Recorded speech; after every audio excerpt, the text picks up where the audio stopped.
Hello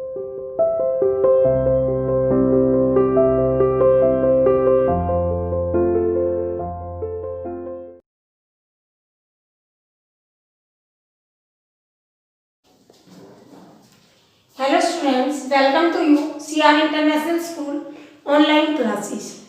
Students, how are you? I hope that everyone is fine at your places. और आज हम अपने chapter को आगे बढ़ाते हुए नेक्स्ट टॉपिक को क्लियर करेंगे।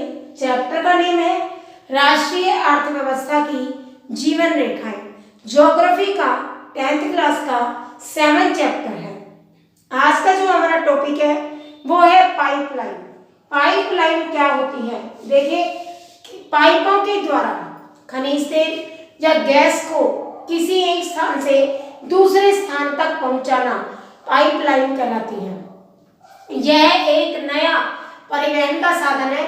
जैसे कि आपको पहले ही बताया था कि परिवहन क्या है? एक स्थान से दूसरे स्थान तक किसी सामान को ले जाना, किसी यात्री को पहुंचाना परिवहन कहलाता है। अब यहाँ पाइपलाइन के द्वारा हम गैस को, खनिज तेल को कारखानों तक पहुंचाते हैं, तो इसलिए ये भी परिवहन का साधन है। लेकिन ये नवीनतम साधन माना गया, क्योंकि इससे पहले 4 साधनों के बारे में ही हम पढ़ते आए हैं। ये 5वां साधन है परिवहन का। कौन सा? पाइपलाइन। ये नया साधन होने के साथ साथ कई कारखानों तक ऊर्जा के रूप में गैस को पहुंचाता है, खनिज तेल को पहुंचाता है, जिससे वहां पर उन कारखानों का विकास होता है। मध्य पूर्व के विजयपुर से होकर बिछाते वक्त इस ये लाइन पाइपलाइन जो है ये गुजरात में ये हजीरापुर से उत्तर प्रदेश में होती हुई जगदीशपुर तक जाती है।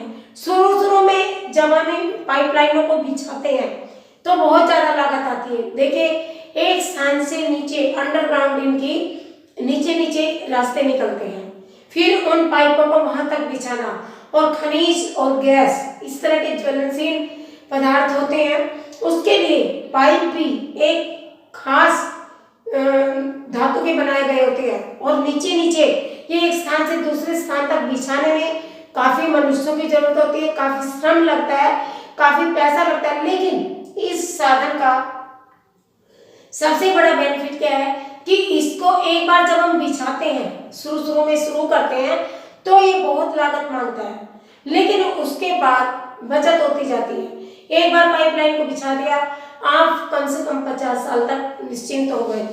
बिछाते वक्त इसमें बहुत धन खर्च होता है, लेकिन बाद में ये बचत देता है, क्योंकि नीचे ना तो कोई दूसरा परिवहन आता जाता है जिसकी वजह से यहाँ टूट फूट होगी, ना कोई बहुत ज्यादा भीड़ भाड़ होती है जो कोई छेड़छाड़ हो वो टूटे। तो एक बार जो बिछ गई सो परमानेंट होती है। उर्वरक कारखानों तथा तापघर जो भी होते हैं, जो बिजली घर होते हैं, उनको इनसे लाभ मिलता है, ऊर्जा मिलती है। गैस तथा तेल की निरंतर आपूर्ति पाइपलाइन मार्गों द्वारा होती है। समुद्र के अंदर भी और जितने भी दुर्गम स्थान है वहां भी ये पॉसिबल है, वहां तक भी ये बिछाए जा सकते हैं। बरौनी हो गया, मथुरा, पानीपत जैसे जो क्षेत्र है, वहां कारखानों तक जो भी खनिज तेल या गैस चाहिए होता है, इसी पाइपलाइन के थ्रू वहां तक पहुंचाया जाता है। अब ये जाल सा होता है, जैसे सड़कों का जाल बिछा होता है, रेलवे का जाल। जाल का मतलब समझते हो? एक सड़क से कई सड़कें इधर उधर निकलना, एक स्टेशन से कई लाइनें निकलना, कई स्थानों के लिए जाना। इसी तरह से इनका भी एक जाल सा बना हुआ है जो 3 भागों में डिवाइड है। पहला जाल असम के जो तेल क्षेत्र है, वहां से तेल शोधन कारखानों तक इसे पहुंचाया जाता है। गुवाहाटी, बरौनी, इलाहाबाद के रास्ते से होते हुए ये कानपुर तक, वहां तक ये कानपुर तक पहुंचाया जाता है।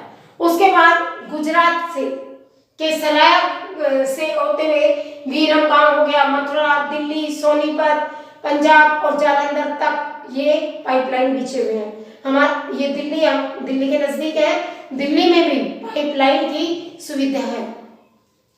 उसके बाद गुजरात का जो मैंने अभी थोड़ी देर पहले बताया, हजीरापुर है, ये मेन पाइपलाइन है।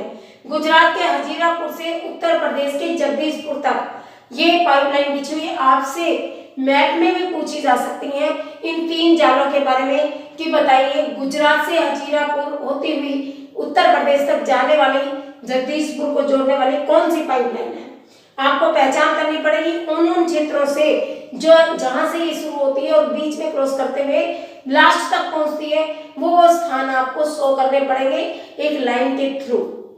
मैप में आप देख लेना, एनसीईआरटी की बुक में क्लियर दिया हुआ है, ठीक है। मैप को जरूर देखना है अपने पाइपलाइन वाले को। 2 नंबर के मैप में ज्योग्राफी में आ सकता है इस लेसन से, कई बार आता है ये पाइपलाइन। उसके बाद इसी तरह से हम गुजरात के होती हुई जो भी लाइन जाती है भीरमगांव से दिल्ली, मथुरा, इनका एक स्टेशन सा बना हुआ होता है, वहां ये पाइपलाइन उन क्षेत्रों से गुजरती हुई लास्ट तक पहुंचती है। और कई जगह पर इसके अलावा भी कोटा, शाहजहांपुर, बबराला, कई क्षेत्र ऐसे हैं जहां ये क्रॉस करती हुई जाती है। जहां भी बड़े बड़े तेल शोधन कारखाने हैं, जहां भी उर्वरक कारखाने हैं, वहां ये पाइपलाइन के थ्रू गैस या खनिज तेल वहां तक पहुंचाया जाता है। कारखानों में ये एक ऊर्जा के संयंत्र के रूप में काम करता है, जिससे कारखानों का विकास होता है, ठीक है। आज हमने एक नए परिवहन के बारे में पढ़ा, कैसा लगा आपको? अभी तक आपने सड़क मार्ग, रेल मार्ग, जल मार्ग, वायु मार्ग के बारे में अध्ययन किया था। आज 5वां मार्ग है, इसलिए आपसे कभी भी कोई पूछे कि परिवहन के कितने साधन है, कितने मार्ग है, आप बताएंगे 5। पांचों के बारे में मैंने आपको डिटेल से बता दिया है। आज आपका जो 7th लेसन था ये कंप्लीट हो गया।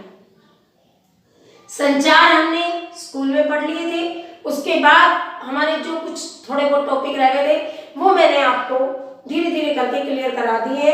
लेसन हमारे ये 7th भी कंप्लीट हो गया और सिलेबस भी आज हमारा इसी लेसन के साथ एसएस का कंप्लीट हो जाता है। उसके बाद आपको कहीं कोई प्रॉब्लम आएगी जिस भी टॉपिक में, जिस भी लेसन में, उसको हम पढ़ते हुए आगे बढ़ेंगे। धीरे धीरे आपको सारा रिवाइज करना है और याद साथ में करते रहना है, अदरवाइज आप भूल जाएंगे, ठीक है। आज के लिए इतना ही काफी है और अब हम रिवाइज पर आएंगे। रिवीजन धीरे धीरे स्टार्ट करेंगे, तभी हमें एग्जाम के लिए सफल हो पाएंगे। नहीं तो अभी तक तो आपने एक बार स्टडी की है, रिवीजन के बाद पता लगेगा आप कितने पानी में हो, इसलिए साथ में लर्निंग काम लेते हुए चलना है। आज के लिए इतना ही काफी है। आपको कहीं कोई दिक्कत आती है आप मुझसे फोन करके पूछ सकते हैं, मेरा नंबर सभी के पास है, अदरवाइज आप व्हाट्सएप पे डाल सकते हैं। Okay, thank you very much.